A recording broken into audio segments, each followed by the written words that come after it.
Hello everyone. So in the last week's video, we went through how to set up the non-inverting amplifier on LTSpice, but we didn't really talk much about the how the equations are derived for the gain. So I was just going to go into a bit more detail on how an op-amp works and how we get the gain equation for a non-inverting amplifier.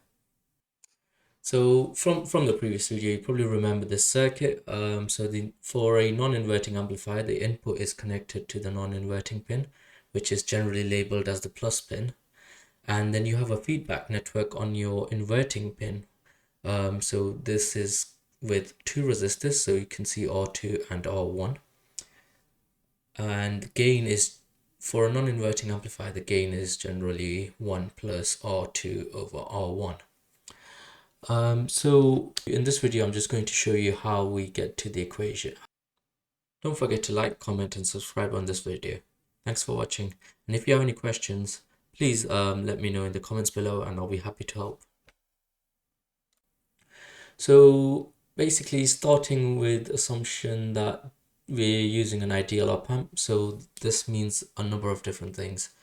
With an ideal op-amp, your input current, so that's the current going into the non-inverting pin and the inverting input pin of the op-amp, is 0. So the current traveling to this direction is 0. And it also means you've got practically infinite gain on the op-amp. Another thing we can assume, if the op-amp is working normally and not saturated, that your voltage on this pin is equal to the voltage on this pin. So I've labeled the voltage on this pin as VA, and then your input voltage is labeled as VN. So I've said VA equals VN. What I spoke about previously, the current into the inverting pin input is 0, so there's no current going into here. So now with these assumptions, we can start to build our understanding of the equation. So if we say VA equals VN, then we can say VN is, or VA is equal to V out times R1 divided by the total of R1 plus R2. So this is just the equation for a potential divider when you have two resistors. So nice and easy. And we can do this because we can assume the current going into this point here is 0. So basically we can assume that there's no connection over here. And we've also assumed that this voltage here is the same as this. So all the current is going down here. So we are just using the equation for a potential divider.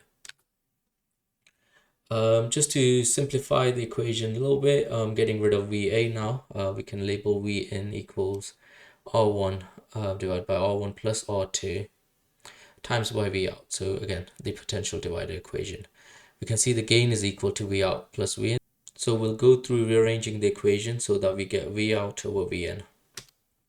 I have substituted R1 divided by R1 plus R2 with X. So this just makes the equations a little bit easier to manage. So you can see the new equation is Vn equals X times V out.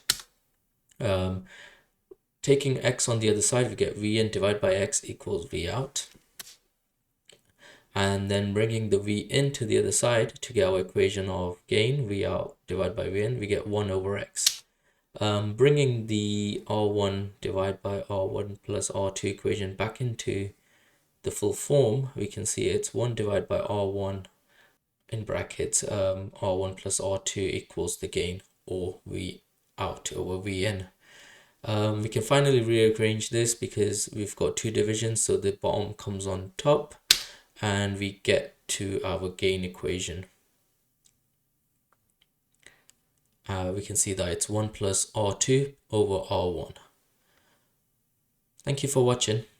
Please let me know if you have any questions.